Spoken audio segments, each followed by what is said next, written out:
네, 오늘의 정치권 소식 장성철 공론센터 소장 그리고 김성환 시사평론가 두 분과 함께합니다. 어서 오세요. 네, 안녕하세요. 네, 안녕하세요. 네, 윤석열 대통령 지난해에 이어서 2년 연속으로 5.18 기념식에 참석을 했습니다. 전반적으로 어떻게 보셨습니까? 잘하셨죠. 작년에 약속을 지키신 것 또한 오늘도 그 5월에 어머님들과 환담을 하시면서 임기 내내 오시겠다고 얘기를 하셨어요. 그만큼 5.18 정신에 대해서 대통령께서 각별하게 생각하고 계시다라고 말씀드릴 수밖에 없고요. 자유민주주의와 인권의 가치를 전 대한민국 국민을 대신해서 당시 80년도 광주 시민들께서 이걸 지켜주신 거 아니겠습니까? 그 부분에 대해서 대통령도 상당히 고마워하고 감사한 마음을 잘 표현했다라고 말씀드립니다. 네, 전반적으로 긍정적으로 평가해 주셨고 기념사 내용에도 이제 이 자유민주주의 헌법 정신 그 자체다. 5월의 정신은 이런 내용이 들어갔고요. 어떻게 평가하십니까? 형식적인 측면에서 2년 연속으로 기념식에 참석했다고 하는 그런 측면에서는 충분히 평가받을 만하다 이렇게 생각하고요. 네. 올 어머니들을 굉장히 중시하는 모습을 보였던 것도 굉장히 보기 좋았습니다. 말씀하셨던 것처럼 기념사에 대해서는 굉장히 유감이 많은데요. 저는 사실 기념사를 읽고 난 다음에 깜짝 놀랐습니다. 왜냐하면 작년의 기념사하고 어떤 부분이 달라졌는지 비교해보고 싶었거든요. 네. 근데 작년에 기념사를 찾아보고 이게 기념사가 올해 기념사인지 작년의 기념사인지 구분을 못해가지고 제가 몇 번을 재차 확인했습니다. 한번 기회가 되시는 분들은 작년 기념사를 한번 찾아보셔서 읽어보시길 권하고 싶습니다. 거의 복부 수준입니다. 똑같습니다. 그러니까 윤석열 대통령이 작년에 예를 들면 자유민주주의 헌법 정신 그 자체다. 그러니까 올해 강조했던 것처럼 자유민주주의의 정신, 이게 5월 정신이라고 강조하는 부분도 역시 똑같고요. 다른 점이라고 하면 이를 위협하는 모든 세력과 도전에 맞서 싸우겠다. 이번엔 이렇게 얘기했는데요. 작년에는 불법행위에 맞서 싸우겠다. 이렇게 불법행위라고 하는 단어만 달라졌습니다. 네. 거의 똑같고요. 근데 유일하게 딱 한 단락이 달라졌습니다. 전반적인 기조는 거의 똑같고요. 뒤에 광주 호남 그러니까 전남 지역 경제 발전을 언급하는 부분도 AI, 첨단 기술 이런 부분 언급한 것도 단어도 똑같고 다 똑같습니다. 똑같은데 윤석열 대통령이 기념사에서 다른 의미를 표현했다고 하는 건 인식이 얼마나 달라졌는가를 보여주는 거라고 저는 생각하거든요. 그런데 달라진 부분이 뭐냐면요. 제가 모든 세력과 도전에 맞서 싸우겠다고 한 부분이 지난해 불법행위인데 달라졌다고 말씀드렸잖아요. 그런데 그 뒷단락으로 붙어 있는 내용이 바로 5월 정신은 그 모든 세력과 싸우는 거라고 하는 부분을 강조하거나 서술하고 있는 내용이 포함되어 있습니다. 이게 어떻게 됐냐면요. 5월 정신을 잊지 않고 계승한다면 우리는 자유와 민주주의를 위협하는 모든 세력과 도전에 당당히 맞서 싸워야 하고 그 실천적 용기를 가져야 합니다. 민주주의 위기를 초래하는 안팎의 도전에 맞서 투쟁하지 않는다면 5월의 정신을 말하기 부끄러울 것입니다. 이 부분이 하나 딱 달라졌습니다. 추가가 됐습니다. 이게. 그러니까 윤 대통령은 작년에, 그러니까 올해도 사실의 통합이나 화합의 메시지가 실제로 들어갔다고 보기 어렵거든요. 그러니까 기념사 맨 마지막 단락에 5월 정신 아래 우리 모두 하나다라고 하는 표현이 굳이 찾자면 하나 들어가 있는 거예요. 그런데 윤 대통령은 작년보다 모든 세력에 맞서 싸우겠다고 하는 의미를 집어넣은 이유는 우리 사회에 자신을 향해서 도전하는 세력에 대해서 저는 지칭한 것이다라고 생각합니다. 이게 윤 대통령의 기념사라든가 아니면은 현 국정 운영이 그대로 반영되어 있는 거라고 생각하는데요. 일종의 이분법적인 사고, 그러니까 자신을 향해서 비판하는 세력을 일종의 도전의 세력으로 인식하고 있는 것 아닐까. 그러니까 그런 세력, 그걸 곧 자유민주주의를 위협하는 세력이라고 인식하고 그 세력에 맞서 싸우겠다고 지금 선언하는 것이나 다름이 없다 이렇게 생각합니다. 마지막으로 하나 더 덧붙이자면 5.18 정신 헌법 전문 수록하겠다고 하는 내용은 작년과 올해 동일하게 빠져 있습니다. 네. 기념사 내용 작년과 비교해서 별로 달라진 것이 없다. 5월의 정신은 강조하고 있지만 김성환 시사평론가께서는 굉장히 신랄하게 이제 비판을 하셨는데 어떻게 보셨습니까? 근데 광주의 정신과 5월의 정신이 매년 달라질 수는 없잖아요. 예. 그 정신의 일맥상통하게 흐르는 여러 가지 의미와 취지를 이렇게 담아낼 수 있다면 어느 정도 비슷한 부분도 용인될 부분이 아닌가라는 좀 생각이 들고요. 네. 저도 읽어봤는데 문장이 전반적으로 다 똑같은 것은 아니고요. 그 문맥과 취지가 어느 정도 좀 비슷하다. 그렇게 좀 말씀을 드리는데 저는 약간 좀 이렇게 의아하게 생각했던 것은 이게 기념식이고 추념하는 곳이잖아요. 네. 그런데 지난 4.3 때도 마찬가지였는데 꼭 지역 발전에 대해서 얘기를 하시더라고요. 네. 그러니까 이번에도 AI, 첨단 과학기술 이렇게 얘기를 하셨는데 이 부분은 작년에 이 추념사랑 똑같은 단어와 문장들이에요. 그런 것들은 좀 대통령실 연석 기록관실에서 네. 좀 신경을 좀 더 썼으면 어땠을까라는 아쉬움이 좀 있습니다. 예. 그렇다고 뭐 김상환 평론가님 뭐 중요한 부분 잘 지적을 해주셨지만 5월 정신을 기리겠다라는 그 정신을 이어받겠다라는 대통령의 근본적인 신념과 취지는 우리가 존중해 줘야 되지 않을까라는 생각이 듭니다. 예, 알겠습니다. 그 장순철 소장께서도 아마 방송 전에 읽어보셨으니까 어느 정도 비슷한지 잘 아실 것 같은데요. 저는 대통령이 그렇게 할 말이 없나 이런 생각을 해요. 그러니까 자유민주주의 빼놓고는 할 말이 없는 건가? 그러니까 5월 정신은 자유민주주의란 단어 하나로만 설명할 수 있는 것인가? 이렇게 생각해요. 아마 지금 이 방송을 보시는 광주에 계시는 분들도 그렇게 느끼실 것 같은데요. 그러니까 광주의 희생은 권력이, 그러니까 쿠데타로 집권한 세력이 총칼을 그 평범한 시민들한테 겨눴다는 거예요. 일종의 권력자와 관련돼 있고 권력 남용과 관련돼 있는 부분이에요. 그러니까 민주주의라고 하는 기본 원령은 그러니까 권력의 분산을 의미합니다.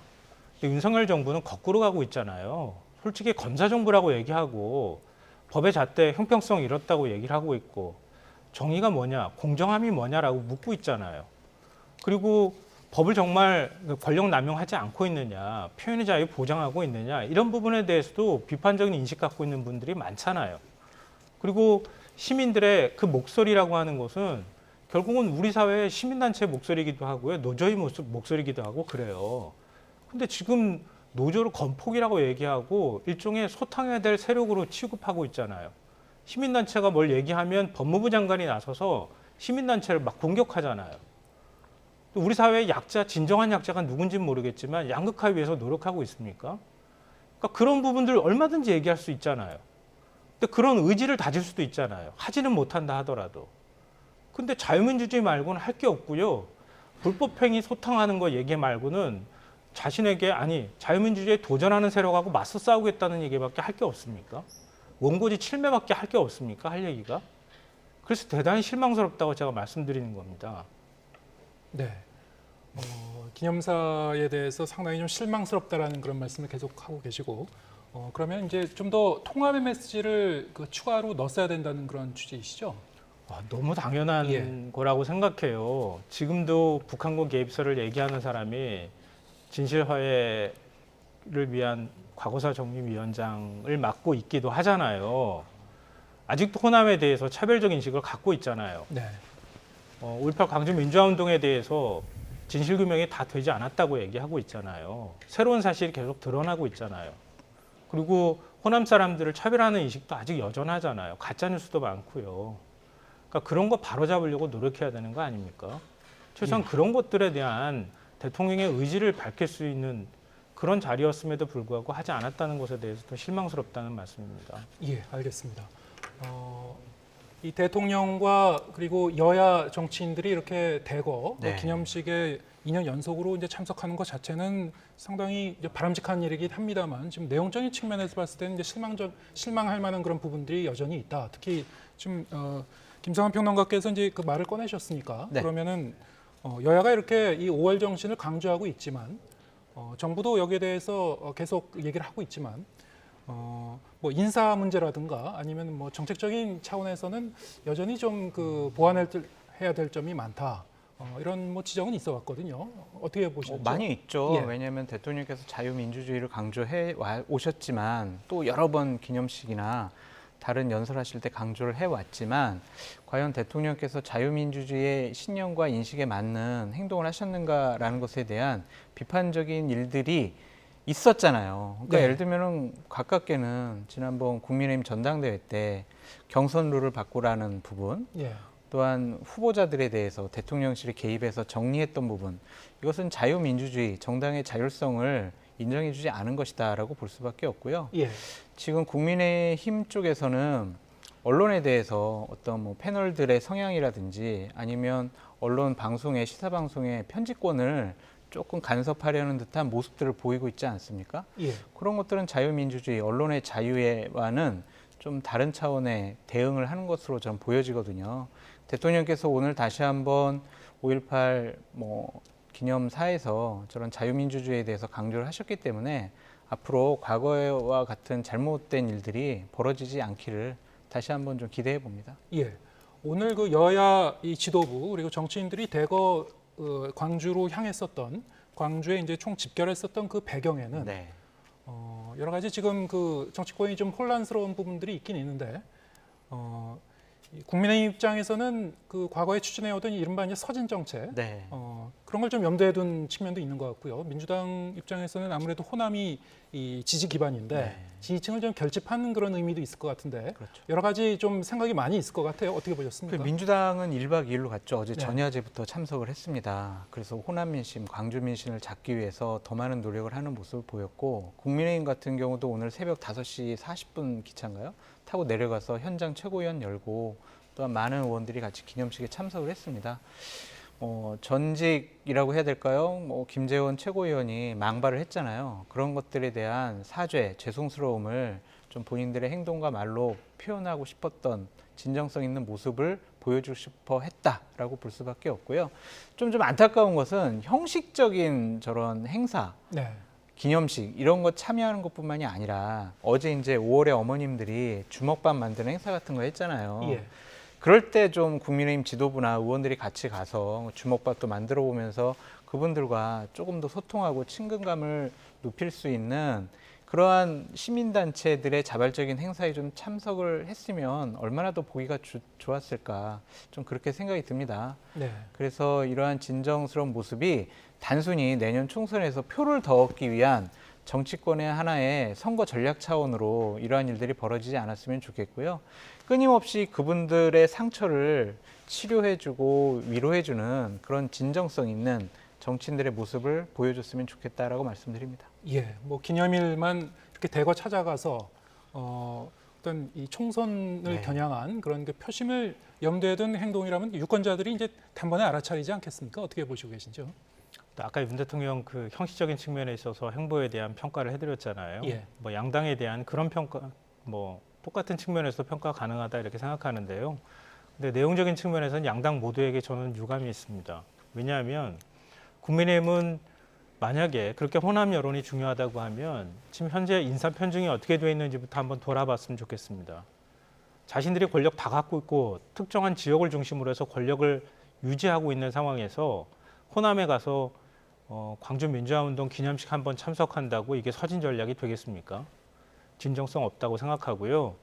무엇보다도 민주당이 훨씬 더 좀 반성해야 된다고 생각합니다. 그러니까 중산층 서민을 위한 정당이라고 표방하고 있고 5.18 정신을 자신들이 그동안에 계승해 왔다고 얘기해왔던 정당인데 지금 한번 정당 내부를 들여다보십시오. 얼마나 초라한가. 그러니까 도덕적 우위도 갖고 있지 못하고요. 정말 온전히 그 정신을 실천하고 있는지에 대해서도 국민들은 의심하고 있습니다. 이미 기득권화되어 있다고 국민의힘하고 뭐가 다르냐고 묻고 있거든요. 그런 면에서 광주만 한번 내려간다고 해가지고 그게 권력 유지가 될 거라고 하는 착각에서 좀 벗어나야 된다고 생각합니다. 네. 지금 민주당의 이 지지 기반이라고 할 수 있는 호남 지역의 이제 민심이 좀 심상치 않은 측면이 있다. 이게 최근에 나왔었던 여론조사 네. 결과에서도 좀 확인이 되고 있는데요. 관련 내용이 있으면 좀 화면에 띄워주시기 바랍니다. 최근에 뭐 여러 가지 이 당의 이 어수선한 그런 사정이 있었고 그것을 감안하더라도 5월 첫 주와 둘째 주 사이에 이 광주 전라 지역의 이제 정당 지지율 추이를 보면은 이렇게 이제 차이가 나고 있습니다. 미디어 트리뷴이 의뢰해서 조사기관 리얼미터가 5월 첫 주와 둘째 주에 이제 조사했었던 건데요. 민주당은 호남 지역에서 67.3%에서 56.7%로 지지율이 떨어졌어요. 한 주 사이에 10%포인트 이상 빠졌습니다. 국민의힘은 오히려 이제 올라갔고요. 자, 이거는 김남국 의원의 이 코인 보유 의혹이 좀 많이 영향을 줬긴 했을 것 같은데 어떻게 그렇죠. 보셨습니까? 그런데 약간은 좀 튄 여론조사가 아닌가라는 좀 생각이 들고요. 예. 이번 주나 또 다음 주에 호남의 민심이 어떻게 바뀌었는지 좀 한번 평균을 내서 봐야 될 것 같아요. 근데 하지만 이렇게 10% 정도 올라간 여론조사를 굳이 정치적으로 해석을 해보자면 예. 저는 호남 민심의 민주당에 대한 경고다라고 말씀을 드립니다.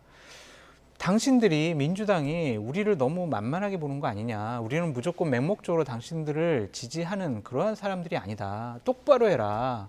지금 뭐 하는 거냐. 윤석열 대통령에 대한 부정평가가 높지만 민주당에 대한 긍정평가도 그렇게 높지가 않다.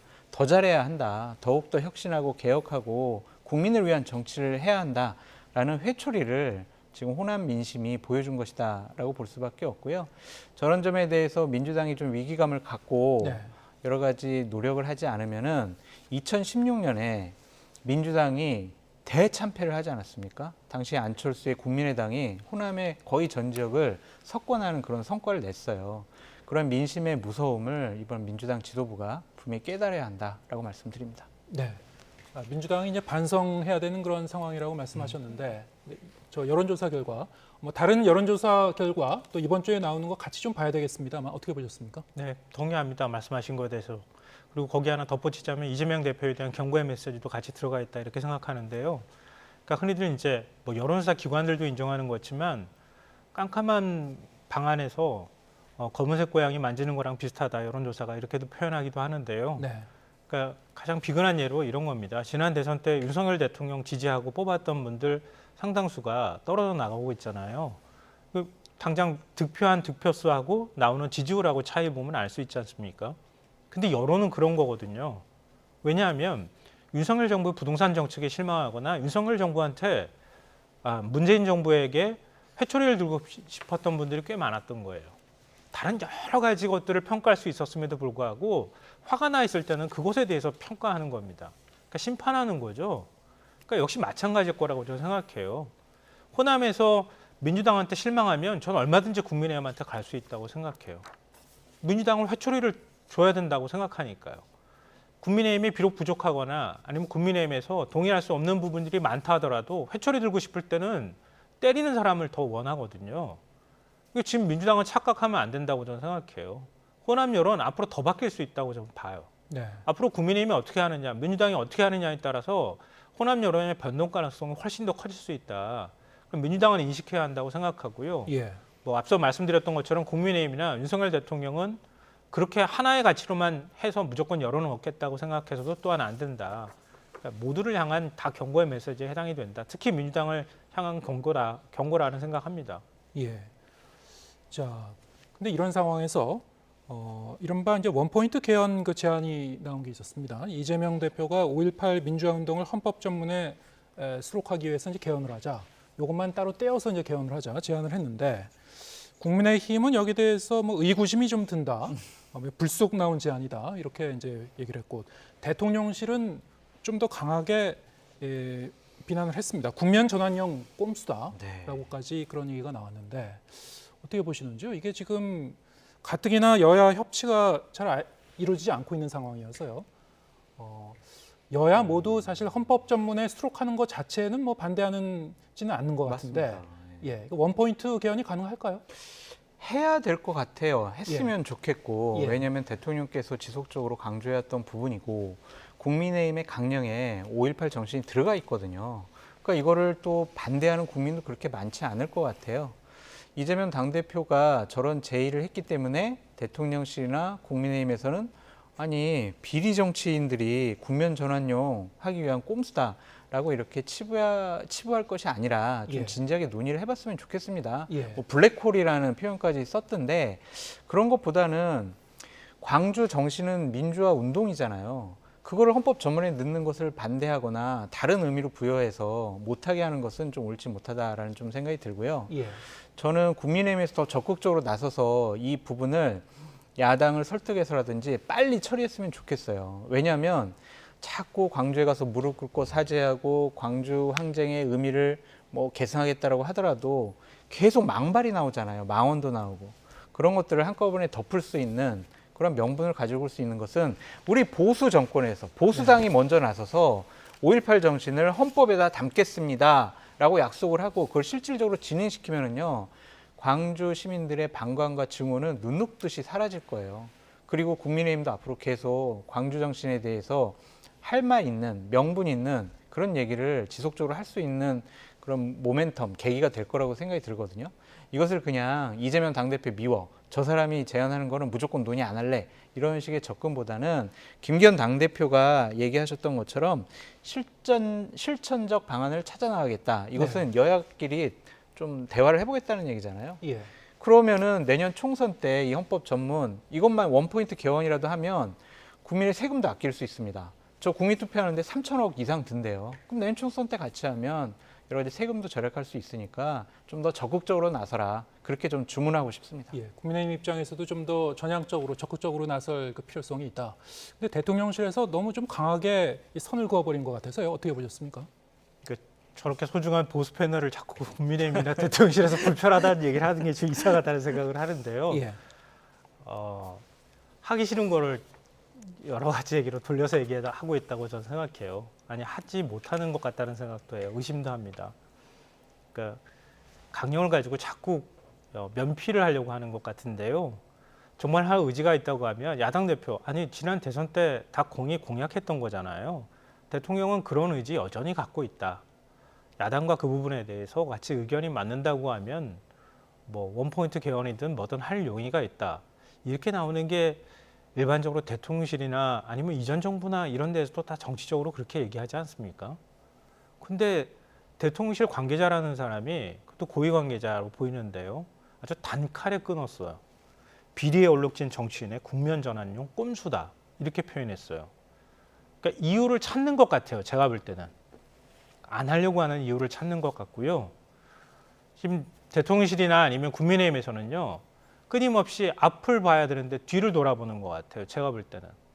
아, 이거 들어가면 영남에선 뭐라고 할까? 우리를 지지했던 보수층 가운데 혹시 이거에 대해서 반발하지 않을까? 아니, 본인들 스스로도 지금 솔직히 체화되어 있는, 동의하는 게 있는 것인가? 이런 생각을 자꾸 하는 것 같거든요. 아니 왜 못합니까? 하겠다고 얘기하면 야당 대표하고 협의해서 하겠다고 하면 되지. 근데 김종인 전 비대위 체제에서 만들어 놓은 그거 강령 한 줄 들어갔다고 해서 국민의힘은 다 면피된다고 생각하면 그건 오산입니다. 언제까지 얘기할 거예요? 아마 제가 볼 때 다음번 대선까지 똑같은 얘기할 것 같은데요.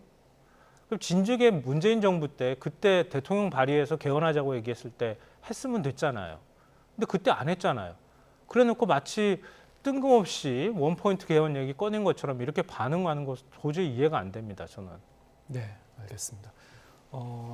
사실 이제 이 근본적인 취지에서 보면은 네. 여야 모두 여기에 대해서 이제 반대하는 것 같지는 않고요. 그럼요. 예, 지금 당장 이걸 추진할 것인가, 그리고 이 개헌이 필요한 다른 사항과 같이 함께 좀 추진할 것인가, 뭐 이런 문제인 것 같은데요. 앞으로 좀 더 지켜보기로 하고요. 시간이 많이 남진 않았는데.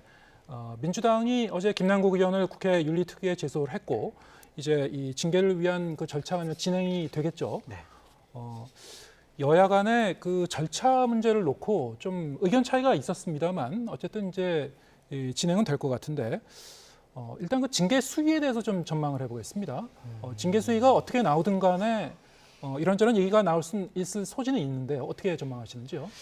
그러니까 지금 국민의힘 쪽에서는 의원직 제명을 얘기하고 있잖아요. 예. 그리고 민주당은 아직까지 어떤 징계 수위는 얘기를 하지 않고 있는 것 같습니다.